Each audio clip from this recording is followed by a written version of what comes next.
नमस्कार दोस्तों, हम स्वागत करते हैं आपका अपने YouTube चैनल सारांश क्लासेस पर। हम बात कर रहे थे, हमारा जो चैप्टर फर्स्ट चल रहा था रासायनिक अभिक्रियाएं और उसके प्रकार की, वो चैप्टर हमने कंप्लीट कर लिया था। उसकी सारी जो बातें थी, जितने भी प्रकार थे रासायनिक अभिक्रिया के, उसके बारे में हमने देख लिया था कि संयोजन अभिक्रिया, वियोजन अभिक्रिया, विस्थापन, द्विविस्थापन, रेडॉक्स अभिक्रिया, ऑक्सीकरण अपचयन, ऊष्माक्षेपी और ऊष्मा शोषी अभिक्रियाएं, इन सारी बातों पर हमने चर्चाएं कर ली थी। अभी हम जो बात करने जा रहे हैं, आज उसी चैप्टर का एक बार हम फुली रिवीजन कर देंगे, पूर्ण रूप से उसका एक बार फिर से उसको बातों को हम रिवाइज कर लेंगे। जो चैप्टर पहला है हमारा, एक पूरे एक कंपाइलेशन के रूप में, तो आज उसी पर ही हम चर्चा करने जा रहे हैं कि एक साथ उसको हम कैसे कंप्लीट करते हैं। तो हम रिवीजन के रूप में देख रहे हैं वापस से हमारा जो चैप्टर संख्या 1 है उसको।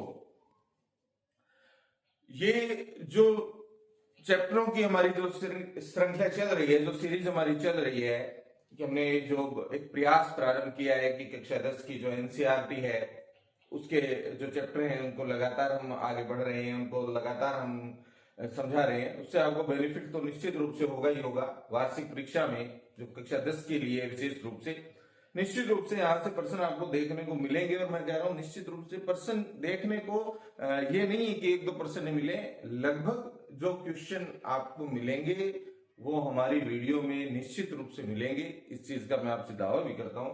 लगातार कई वर्षों तक हमने इस क्षेत्र में कार्य किया है, तो इसका हमें अच्छा खासा अनुभव है। तो इसमें आपको लाभ मिलेगा ही मिलेगा। अपने जितने भी और आपके मित्र सहपाठी हैं उनको ज्यादा से ज्यादा इस चैनल पर लाने का प्रयास कीजिए, ज्यादा से ज्यादा वो इससे जुड़े और इस चीज का लाभ भी उठाएं।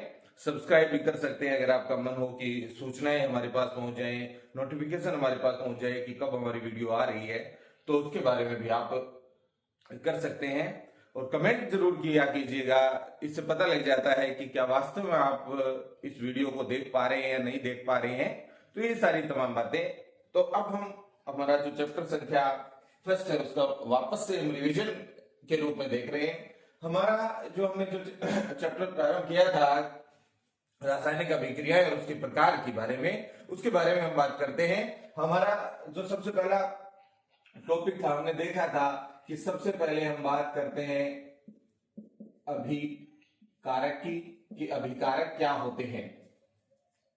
तो अभिकारक क्या होते हैं, जैसा कि हमारी जो फर्स्ट वीडियो आई थी चैप्टर की, उसमें भी बताया था, एक बार फिर हम रिवीजन के रूप में देख रहे हैं तो बता रहे हैं। अभिकारक क्या होता है, वे पदार्थ जो किसी भी रासायनिक अभिक्रिया को प्रारंभ करते हैं, या रासायनिक अभिक्रिया को प्रारंभ करने वाले जो पदार्थ होते हैं वो हमारे क्या कहलाते हैं, अभिकारक कहलाते हैं। या हम ये कहें कि जो रासायनिक अभिक्रियाओं में भाग लेते हैं वे पदार्थ क्या कहलाते हैं, अभिकारक कहलाते हैं। उदाहरण के रूप में हमने देखा था कि कार्बन प्लस ऑक्सीजन और आपका बना था कार्बन डाइऑक्साइड।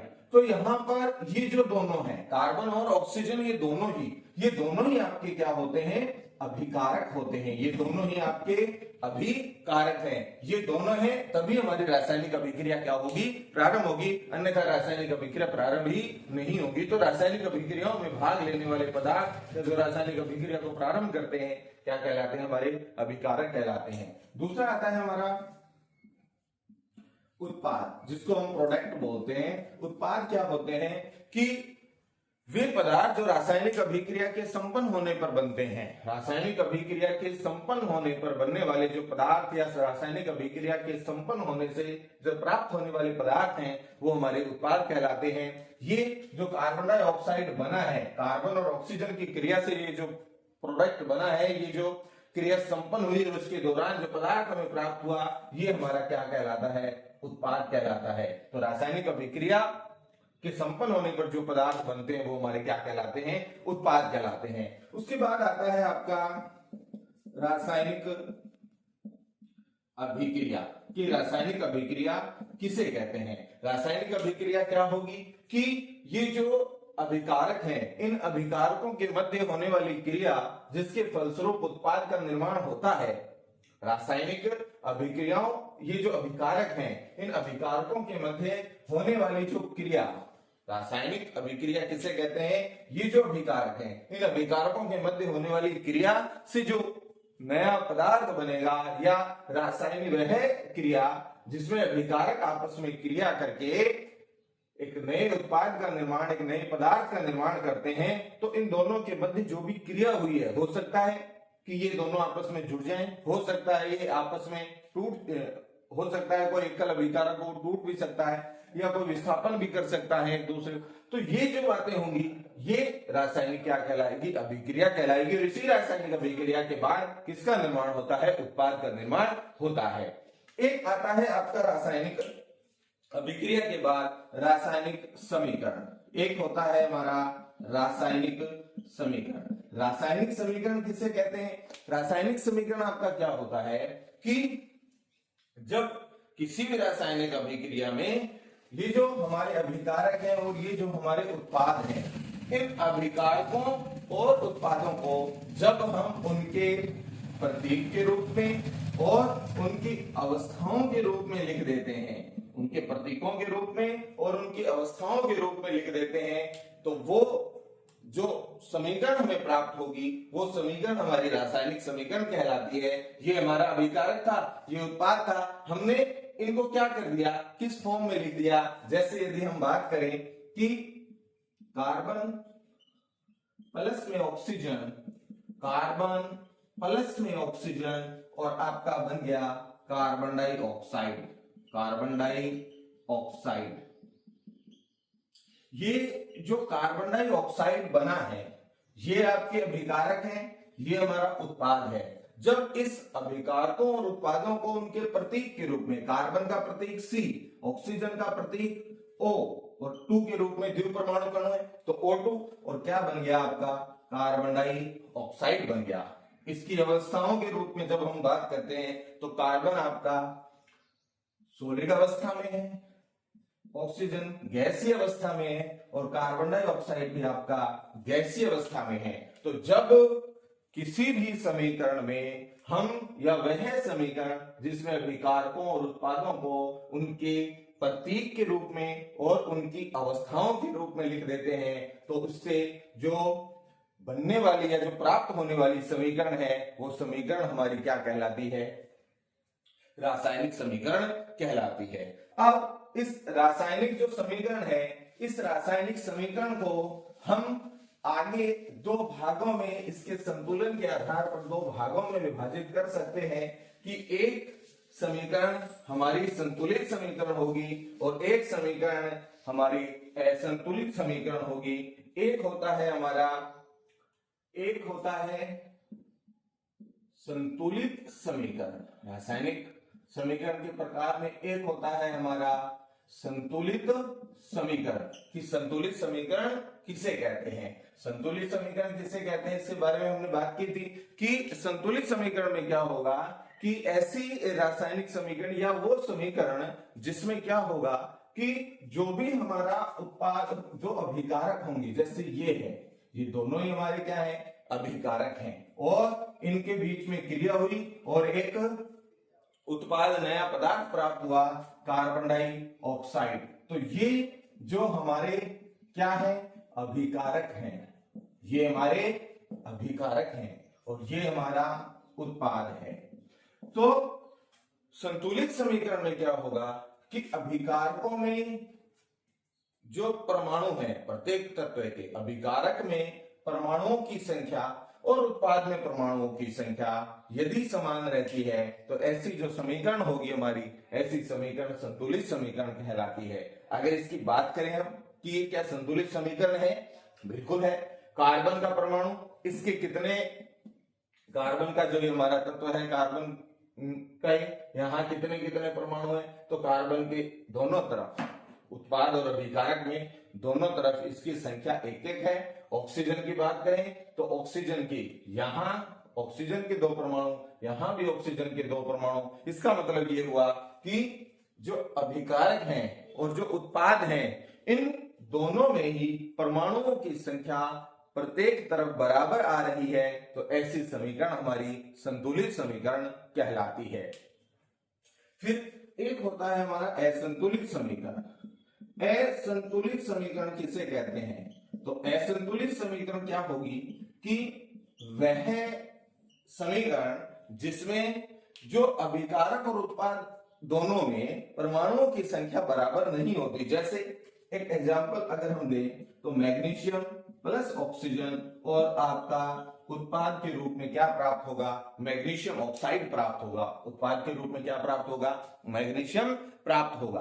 तो मैग्नीशियम ऑक्साइड प्राप्त होगा। तो यहां देखें जरा, इस अभिकारक में मैग्नीशियम के कितने परमाणु? अभिकारक में एक है। यहां मैग्नीशियम का परमाणु एक है। इसका मतलब यहां मैग्नीशियम के परमाणुओं की संख्या तो बराबर है, परंतु यदि ऑक्सीजन की बात करें तो ऑक्सीजन का यहां कितने परमाणु दिखाई दे रहे हैं? यहां 2 हैं और यहां एक ही है।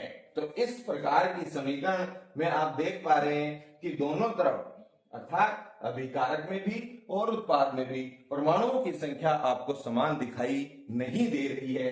ऐसी समीकरण हमारी असंतुलित समीकरण कहलाती है।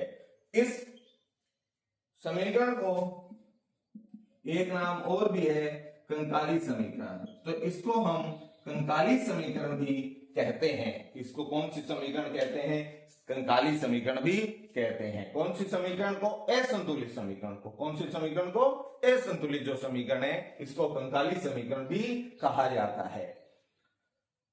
अब कीजिए तो संतुलित नहीं है, असंतुलित है, इसको हमें क्या करना है? संतुलित करना है। इसको हमें क्या करना है? संतुलित करना है। तो जब हम असंतुलित को संतुलित समीकरण में परिवर्तित करते हैं या हम कहें कि असंतुलित समीकरण को संतुलित करने का प्रयास करते हैं, संतुलित करते हैं, तो उसके लिए हमें एक विधि का उपयोग करना पड़ता है। उसके लिए हम एक विधि अपनाते हैं, एक तरीका होता है और इसी तरीके को हम हिट एंड ट्रायल विधि कहते हैं। हिट एंड ट्रायल कौन सी विधि होगी? हिट एंड ट्रायल विधि होगी। पेपर में कई बार पूछ लिया जाता है कि संतुलित समीकरण करने की विधि कौन सी विधि है, कौन सा तरीका है? तो उस विधि को हम हिट एंड ट्रायल विधि कहते हैं। तो अब हम क्या बात करेंगे कि ये जो हमारी असंतुलित समीकरण है इसको हम संतुलित कैसे करें, इसको संतुलित करने की क्या विधि होगी, कैसे वो तरीका होगा, कैसे उसके चरण होंगे, उसके बारे में हम बात करते हैं कि असंतुलित समीकरण को संतुलित कैसे किया जाए। तो कौन सी विधि है? हिट एंड ट्रायल विधि है। हिट एंड ट्रायल विधि। अब जैसे कि ये हिट एंड ट्रायल जो विधि है इसके 7 चरण है। इसको 7 चरणों में संपन्न किया गया। इस विधि को 7 चरणों में बताया गया है कि सबसे पहले में समीकरण को क्या करना है, उसके बाद उसमें क्या क्या चीजें लिखनी है, क्या क्या बातें होती है। तो वो 7 जो चरण हैं उन 7 चरणों को आपको याद करने की आवश्यकता नहीं है। वो कभी पेपर में आते नहीं है। 2011 से तो मेरा अनुभव रहा है कभी आए नहीं है, आएगा भी नहीं। आपको क्या पूछा जा सकता है इस समीकरण में? तो इस समीकरण में आपको क्या पूछा जा सकता है कि कोई भी असंतुलित समीकरण आपको दी गई होगी और उसको फिर आपको संतुलित करना है। वो तरीका आ जाना चाहिए, वो बात आपको समझ में आ जानी चाहिए कि जो असंतुलित समीकरण है उसको संतुलित हम कैसे करते हैं। तो बातें समझ पा रहे होंगे। तो हम अब जो असंतुलित समीकरण है उसको संतुलित करने का प्रयास करते हैं और इसके लिए जो विधि अपनाई गई है वो हिट एंड ट्रायल विधि है। हम संतुलित करने के लिए इसी समीकरण को हम लेते हैं, इसी को ही हम संतुलित करते हैं। क्या हमारे पास समीकरण होगी, क्या उस चीज होगी, उसके लिए हम देखते हैं क्या होगा। मैग्नीशियम प्लस में ऑक्सीजन और बनेगा आपका मैग्नीशियम ऑक्साइड। मैग्नीशियम ऑक्साइड बनेगा। ये अभिकारक हैं और ये उत्पाद हैं। जैसा कि हम इसमें देख पा रहे हैं कि मैग्नीशियम के तरफ दोनों तरफ के जो परमाणु हैं उसकी संख्या समान है, लेकिन ऑक्सीजन के परमाणुओं की संख्या समान नहीं है। तो इसको हमें क्या करना है? समान इसको करना है, हमें दोनों तरफ परमाणुओं की संख्या को बराबर करना है। तो इसके लिए हम देखिए क्या करते हैं। अगर आप चाहें तो वो तरीका मैं थोड़ा सा आपको बता देता हूं कि कैसे, लेकिन आपको वो तरीका लिखना नहीं है, कहीं भी काम नहीं आएगा। बस आपको ये हो जाना चाहिए कि हम जैसे ही समीकरण को देखें हमें पता चल जाए, हमारा दिमाग इतना तेजी से इतना शार्प होना चाहिए कि हम देखते ही समझ जाए कि इस समीकरण में क्या क्या बातें हो रही हैं। कि भी हमें पता चल गया मैग्नीशियम है, तो मैग्नीशियम के परमाणु दोनों तरफ समान है, बराबर है, तो उसको करने की आवश्यकता नहीं। लेकिन ऑक्सीजन को देखने पर हम देख पा रहे हैं कि ऑक्सीजन के यहाँ 2 परमाणु है, यहाँ ऑक्सीजन के 1 ही परमाणु है। तो इसको हमें हमारी, देखो सबसे आसान तरीका ये है कि जो भी आपको सबसे पहले असंतुलित दिखाई दे जाए उसकी संख्या को बराबर कीजिए, उसको संतुलित करने का प्रयास कीजिए। सारी समीकरण में घुसने की आवश्यकता नहीं है, सारी समीकरणों में पजल होने की आवश्यकता नहीं। जैसे हमने देखा कि यहां हम जैसे देख पा रहे हैं ऑक्सीजन के 2 हैं और यहां ऑक्सीजन का 1 है। तो क्या करें, करने के लिए क्या करना पड़ेगा, अभी ऑक्सीजन के 2 करें तो हमारे पास 2 ही रास्ते हैं, या तो मैं ऑक्सीजन का यहां 2 लगा दूं, या तो ये तरीका हो सकता है, इस तरीके में भी आपका मैग्नीशियम और ऑक्सीजन दोनों संतुलित हो रहे हैं। या फिर एक तरीका ये हो सकता है कि हम यहां आगे क्या लगा दें, 2 लगा दें। इन दोनों ही तरीकों से ऑक्सीजन संतुलित हो सकती है। देखें जरा, इस 2 का मतलब ये हो गया कि इस 2 की गुणा अंदर वाले जितने भी तत्व होंगे उनके साथ, उनके परमाणुओं के साथ उनकी गुणा होगी। तो जैसे 2 की गुणा इसके साथ करवाई तो मैग्नीशियम के भी 2 हो गए और ऑक्सीजन के भी 2 हो गए। तो ये भी एक तरीका हो सकता है। ध्यान रहे, हम जो पहले वाला तरीका था कि हमने मैग्नीशियम और ऑक्सीजन के यहाँ 2 लगा दिया, तो इस तरीके को आपको काम में नहीं लेना है। जो तरीका गलत है, ये सूत्र ही क्या हो जाएगा, आपका गलत हो जाएगा। क्यों गलत हो जाएगा, क्योंकि मैग्नीशियम ऑक्साइड बन रहा है। क्या बन रहा है, मैग्नीशियम ऑक्साइड। और मैग्नीशियम ऑक्साइड जब बनता है तो उसका जो सूत्र होता है मैग्नीशियम और ऑक्सीजन का, ये हमने बात की थी, जो पुराने बच्चे हैं उनको पता होगा कि कक्षा 9 का चैप्टर संख्या जो 4 है कि किस प्रकार से हम रासायनिक सूत्र का निर्माण करते हैं, वहां से आप सीख कर आए होंगे कि मैग्नीशियम की संयोजकता 2+ की होती है, ऑक्सीजन की संयोजकता -2 होती है। और फिर हम इसको इस प्रकार से वज्र गुणा के रूप में लिख देते हैं। इस मैग्नीशियम की संयोजकता इसके चरणों में चली जाएगी, ऑक्सीजन की संयोजकता इसके चरणों में चली जाएगी। तो आपका क्या बन जाएगा सूत्र के रूप में, Mg2O2। क्योंकि दोनों की संख्या बराबर है, आनुपातिक रूप से समान है, इसलिए इनको लिखने की आवश्यकता नहीं है। और इसका जो सूत्र बनेगा वो बनेगा MgO। तो इसका मतलब अगर आपने यहां 2 लगा दिया तो ये सूत्र ही आपका क्या हो गया, गलत हो गया। तो सदैव ध्यान रखें कि सूत्र के साथ जो सूत्र दिया हुआ है किसी भी रासायनिक समीकरण में, तो उस सूत्र के साथ हमें किसी भी प्रकार की छेड़खानी नहीं करनी है, उसमें किसी भी प्रकार का परिवर्तन नहीं करना है। तो ये जो वाला तरीका है कि MgO2 यहां 2 लगा दिया, तो ये वाला तरीका तो आपका क्या होगा, गलत होगा, ये मान्य नहीं होगा। तो फिर MgO, तो फिर क्या करें, बराबर तो करना है। तो क्या करें कि यहां 2 नहीं लगाएंगे, हम यहां आगे 2 लगाएंगे। और आगे 2 लगाने से हमें ध्यान ये भी रखना है कि यहां Mg के साथ भी इसकी 2 की गुणा होगी और इस ऑक्सीजन के परमाणु के साथ भी इसकी गुणा होगी। तो अब यदि हम देखें तो इसके मतलब ये हो गया कि यहां मैग्नीशियम के भी 2 हो गए, ऑक्सीजन के भी 2 हो गए। इसका मतलब ऑक्सीजन के परमाणुओं की संख्या तो यहां समान हो गई, यहां भी ऑक्सीजन के परमाणु समान हो गए, अर्थात ऑक्सीजन जो हमारा पहले असंतुलित था वो अब ऑक्सीजन संतुलित हो गया। परंतु देखें जरा, मैग्नीशियम के परमाणु यहां अब कितने हो गए, 2 हो गए, और यहां मैग्नीशियम के कितने परमाणु हैं, 1 ही परमाणु है। ध्यान रहे, यहां 2 लगाएंगे नहीं तो कहां लगेगा 2 लगेगा आपका यहां, और यहां जब हमने 2 लगाया तो अब जब हम समीकरण को देखते हैं तो हमारे पास प्रत्येक तरफ परमाणुओं की संख्या, यहां मैग्नीशियम के 2 हैं क्योंकि इस 2 की गुणा इसके साथ भी होगी और इसके साथ भी होगी, तो मैग्नीशियम के परमाणु 2, ऑक्सीजन के परमाणु 2, यहां भी ऑक्सीजन के 2 और मैग्नीशियम के भी हमने कितने बना दिए, कितने हो गए, 2 हो गए। और अब यदि हम देखें तो प्रत्येक तरफ परमाणुओं की संख्या, विकारक और उत्पाद दोनों में परमाणुओं की संख्या समान नजर आ रही है। तो इसका मतलब ये जो हमारी समीकरण होगी, ये समीकरण हमारी संतुलित समीकरण होगी। कौन सी समीकरण होगी?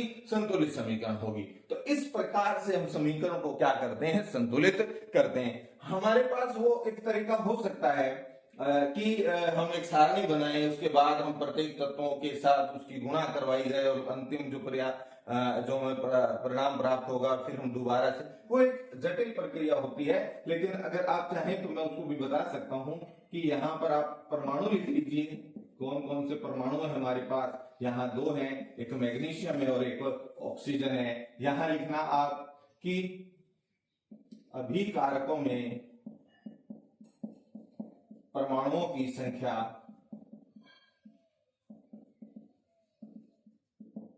और यहां अगर हम लिखें तो उत्पाद में परमाणुओं की संख्या।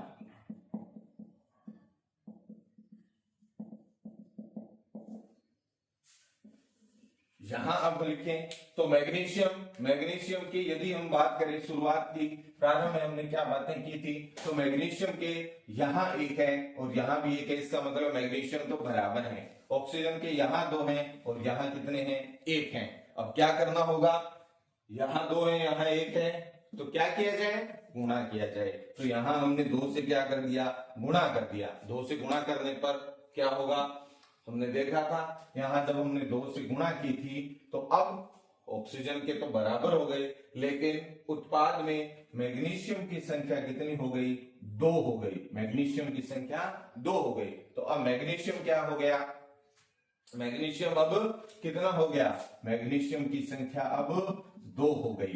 तो इसलिए यहां भी हम क्या कर देंगे? नेक्स्ट जो हमारी इक्वेशन आएगी उसमें यहां भी हम क्या कर देंगे? दो से गुणा कर देंगे। और अब हम फाइनल जो हमारा देखेंगे परिणाम, तो वो हमारा क्या निकल कर आएगा कि अब इस प्रकार से पहले यहां दो से गुणा की तो ये ऑक्सीजन बराबर हो गया। दूसरे बार में हम ऑक्सीजन मैग्नीशियम के अभिकारकों में दो से गुणा करवा देंगे यहां, तो दो से गुणा करवाने पर ये वाली बात क्या हो जाएगी? आपकी संतुलित होगी। तो ऐसे हम समीकरणों को क्या करते हैं? संतुलित करते हैं। पर मैं आपको बता रहा हूं कि संतुलित करने का तरीका आपको सिंपल, देखते ही जैसे ही आप समीकरण को देखें, देखते ही आपके दिमाग में आ जाना चाहिए कि यहाँ पर इन परमाणुओं की संख्या बराबर नहीं है, यहाँ समीकरणों की संख्या असंतुलित नजर आ रही है, और उसमें फिर हम वापस से क्या कर सकते हैं? परिवर्तन कर सकते हैं। जैसे एक और समीकरण यदि हम देखें तो हाइड्रोजन प्लस क्लोरीन क्या बनेगा? हाइड्रोक्लोराइड, HCl बनता है। तो HCl, अब यहां आप देखें जरा, हाइड्रोजन के यहां दो हैं, हाइड्रोजन का यहां एक है। तो सबसे पहले काम हमने जो भी देखा, ये मेरा पता चल गया कि हाइड्रोजन के दो हैं और यहाँ हाइड्रोजन का एक परमाणु है। तो सबसे पहले हमारा काम ये रहेगा कि हम हाइड्रोजन को ही संतुलित करते हैं, बाकी बातें बाद में देख लेंगे हम। पहले हम हाइड्रोजन को ही संतुलित कर दें। तो क्या मैं दो यहाँ लगा सकता हूँ? दो यहाँ नहीं लग सकता। तो दो कहाँ लगेगा?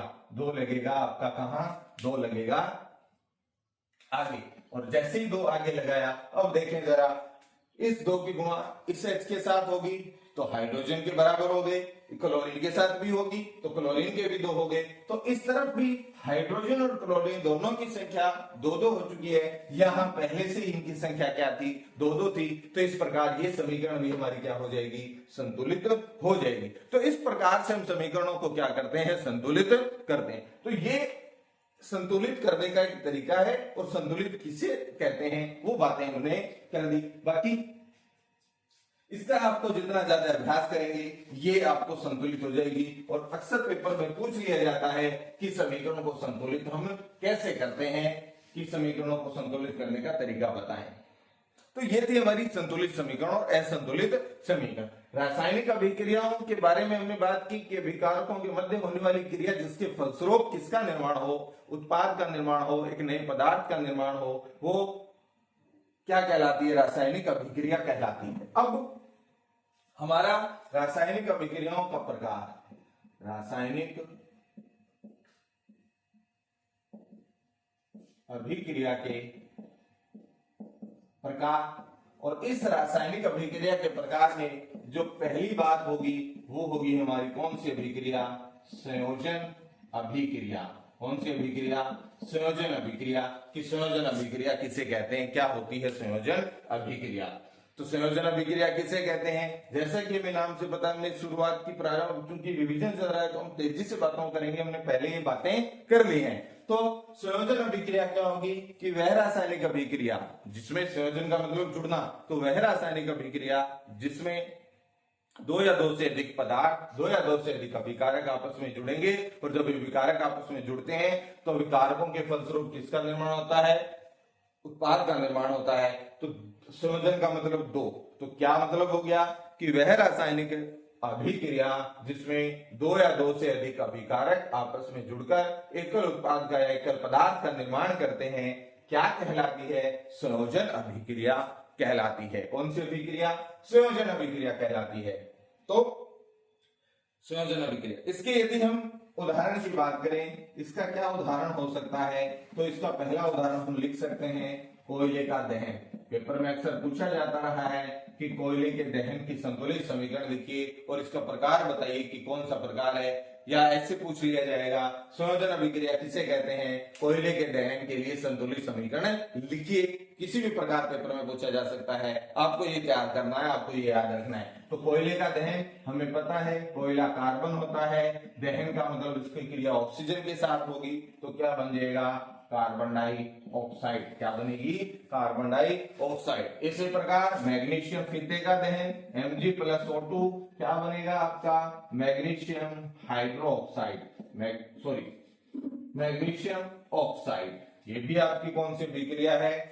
संयोजन अभिक्रिया है। एक हो सकता है आपका सल्फर का दहन, sulphur plus oxygen, sulphur dioxide. कौन सी ऑक्साइड? Sulphur dioxide. तो ये सारे आपके किसके उदाहरण हैं? संयोजन अभिक्रिया के उदाहरण हैं। एक और उदाहरण हम ले सकते हैं इसका कि CH2 डबल बॉन्ड CH2, ये आपका एथीन है।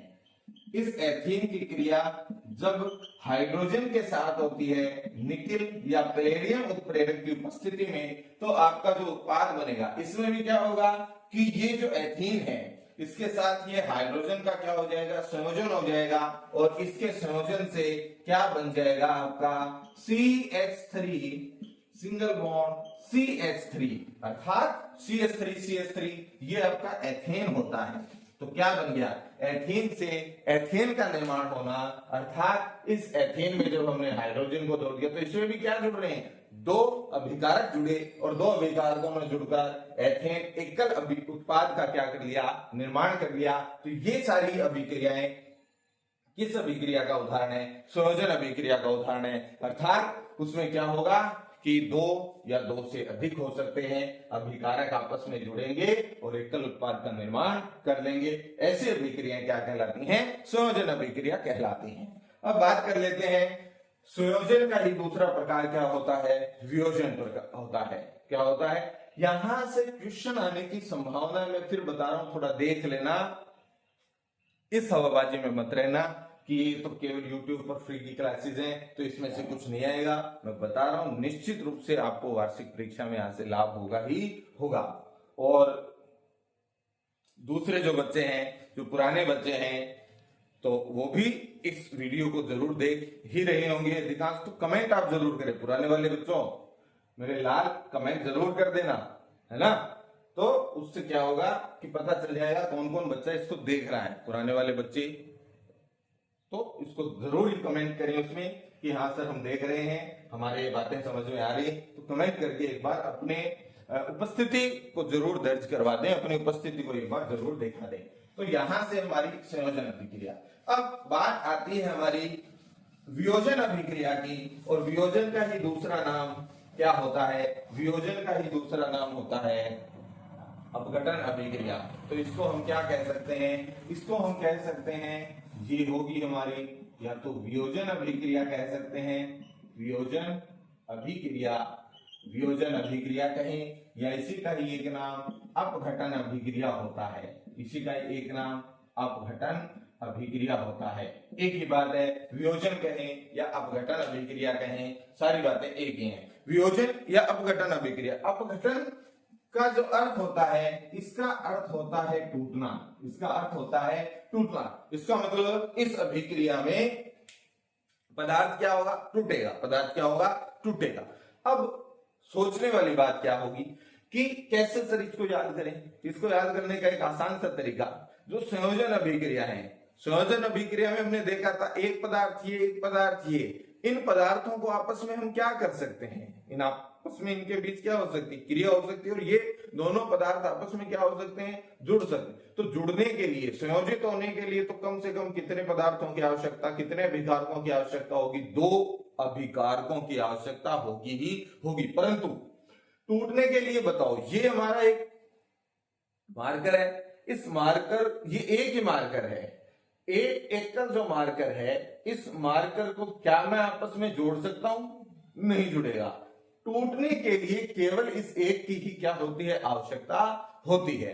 तो ये जो हमारा मार्कर है ये एकल ही है, और इस एकल को हम क्या कर सकते हैं, तोड़ सकते हैं। तो वियोजन अभिक्रिया या अपघटन अभिक्रिया की जो बात होगी वो क्या हो सकती है कि वह रासायनिक अभिक्रिया जिसमें एकल अभिकारक क्या हो, 2 या 2 से अधिक पदार्थों में टूट जाए, 2 या 2 से अधिक उत्पादों में टूट जाए, कौन सी अभिक्रिया कहलाती है, वियोजन या फिर अपघटन अभिक्रिया कहलाती है। इसका मतलब क्या हुआ कि वियोजन अभिक्रिया में एकल अभिकारक 2 या 2 से अधिक उत्पादों में टूट जाएगा, विभक्त हो जाएगा, अपघटित हो जाएगा, ऐसी अभिक्रियाएं क्या कहलाती हैं, वियोजन या अपघटन अभिक्रिया कहलाती हैं। एक उदाहरण यदि हम ले तो एक उदाहरण क्या ले सकते हैं कि ये हमारा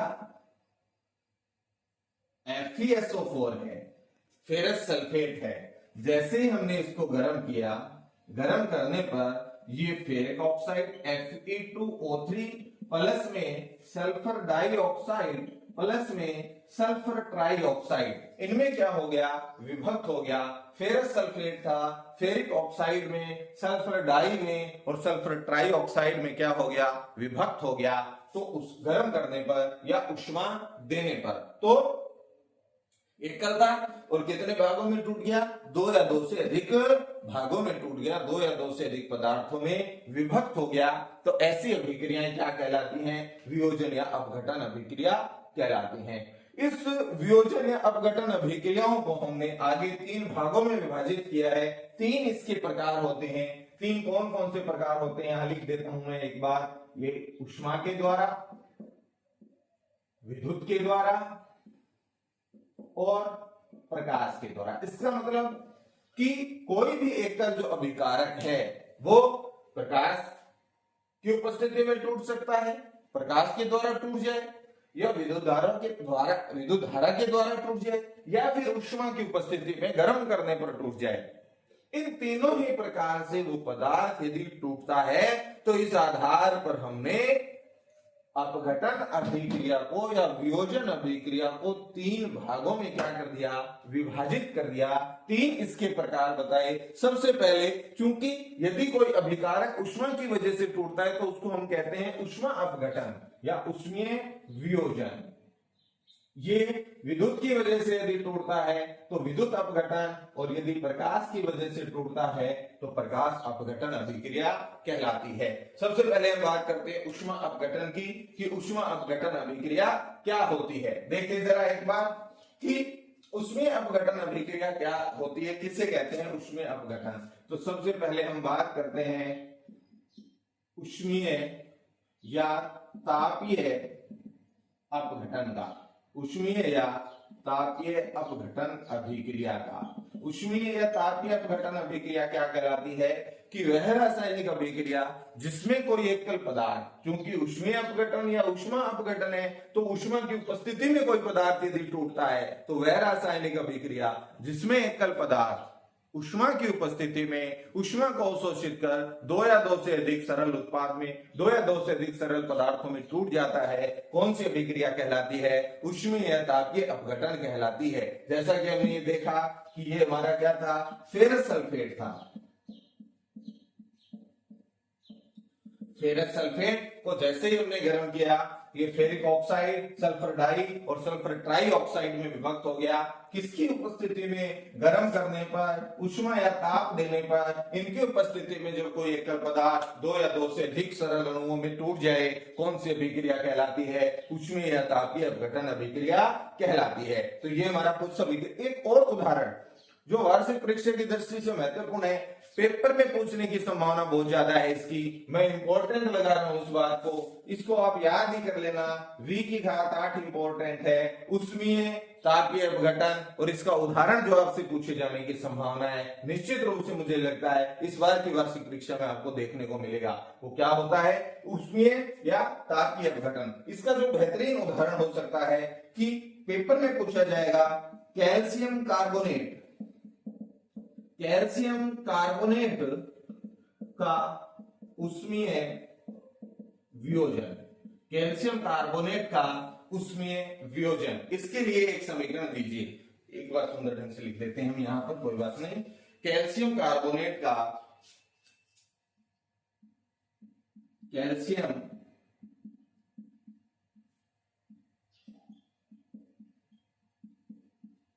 कैल्शियम कार्बोनेट का उष्मीय वियोजन,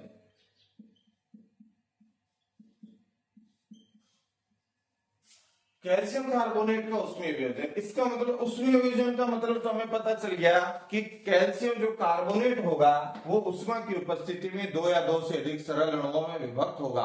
अब हमें उसके लिए कुछ भी नहीं करना, पहले हमें क्या देना है, जो पेपर में आएगा, जो एग्जाम में आने की संभावना है कि क्या प्रश्न बनकर आएगा कि उष्मीय या तापीय अपघटन किसे कहते हैं, कैल्शियम कार्बोनेट की समीकरण दीजिए, या कैल्शियम कार्बोनेट के उष्मीय वियोजन को लिखिए, उसकी समीकरण दीजिए, तो वो क्या बनकर आएगा, उसका क्या एक हम समीकरण उसके लिए लिख सकते हैं। तो कैल्शियम कार्बोनेट का सूत्र हमें पता है, CaCO3, ये कैल्शियम कार्बोनेट है, किसकी उपस्थिति में टूट रहा है, ये गर्म करने पर, किसकी उपस्थिति में, गर्म करने पर। ये क्या है आपका कैल्शियम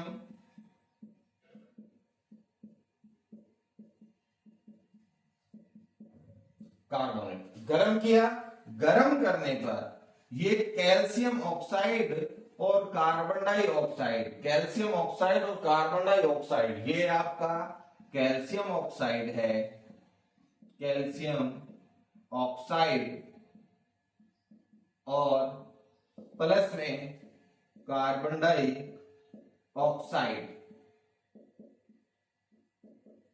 कार्बन डाइऑक्साइड। तो ये कैल्शियम कार्बोनेट को जब हमने गर्म किया, ये कैल्शियम ऑक्साइड और कार्बन डाइऑक्साइड में विभक्त हो गया। ये कैल्शियम कार्बोनेट का आपका गर्म करने पर या इसको उष्मा देने पर, गर्म करने पर या इसको उष्मा देने पर, कैल्शियम कार्बोनेट को गर्म करने पर या उष्मा देने पर ये क्या हो गया, 2 या 2 से अधिक भागों में विभक्त हो गया। ऐसे अभिक्रिया उष्मीय अपघटन या तापीय अपघटन अभिक्रिया कहलाती है। दूसरी कौन सी अभिक्रिया होगी हमारी, दूसरी अभिक्रिया का जो प्रकार होगा वो होगा हमारा विद्युत अपघटन। कौन सा प्रकार होगा, विद्युत अपघटन। उष्मीय या तापीय अपघटन को महत्वपूर्ण लगा लेना भी। उष्मीय या तापीय अपघटन के बाद हम बात करते हैं किसकी, हम बात करते हैं विद्युत अपघटन की। किसकी बात करते हैं हम, विद्युत अपघटन की। विद्युत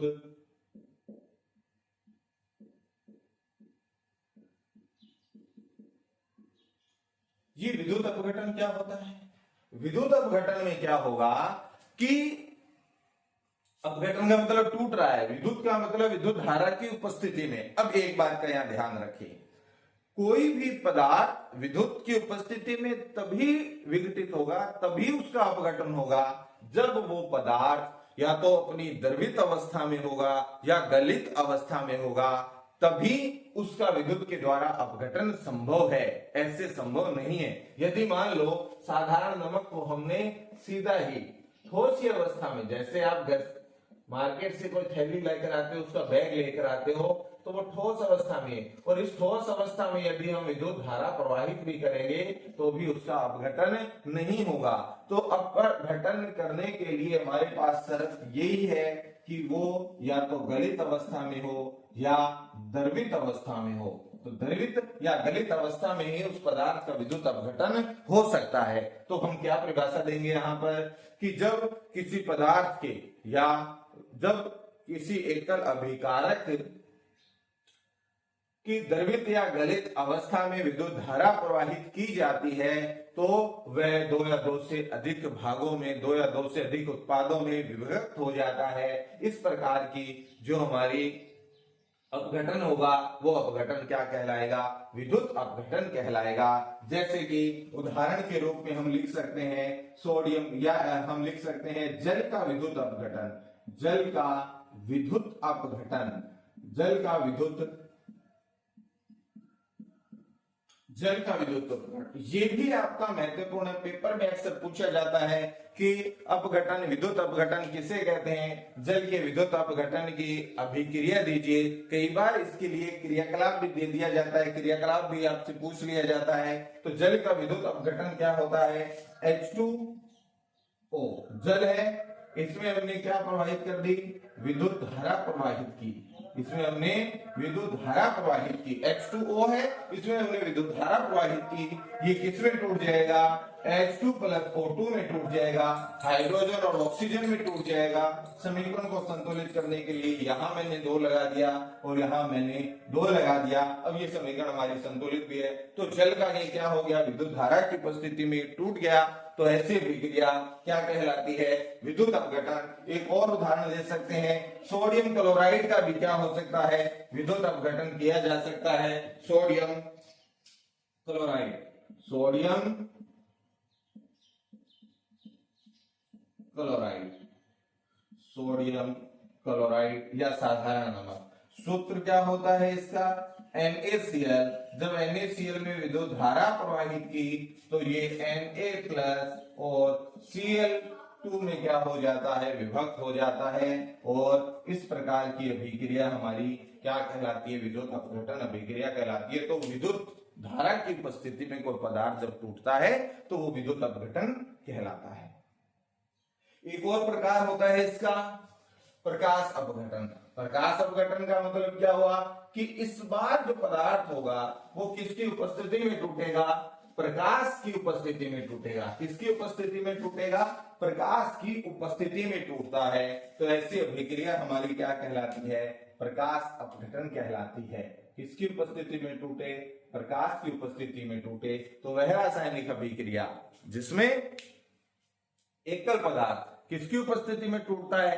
प्रकाश की उपस्थिति में। एकल पदार्थ प्रकाश को अवशोषित कर या प्रकाश की उपस्थिति में 2 या 2 से अधिक सरल अणुओं में विभक्त हो जाता है, प्रकाश अपघटन अभिक्रिया कहलाती है। इसके लिए हम उदाहरण यदि हम लेना चाहें तो हम ले सकते हैं सिल्वर ब्रोमाइड, AgBr।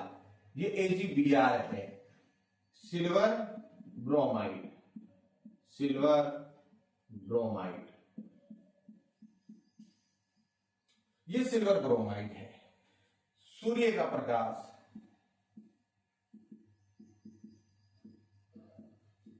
क्या हो गया? Ag और Br2 में क्या हो गया? ये विभक्त हो गया। सिल्वर में और ब्रोमीन में ये विभक्त हो जाता है। इसको समीकरण को संतुलित कर लें तो ये समीकरण हमारी संतुलित हो जाएगी। सिल्वर ब्रोमाइड का सूर्य के प्रकाश की उपस्थिति में विभक्त हो जाना कौन सी अभिक्रिया का उदाहरण है? प्रकाश अपघटन का अभिक्रिया का उदाहरण है। इस अभिक्रिया का उपयोग, इस अभिक्रिया का उपयोग कहां किया जाता है? श्वेत श्याम फोटोग्राफी में। श्वेत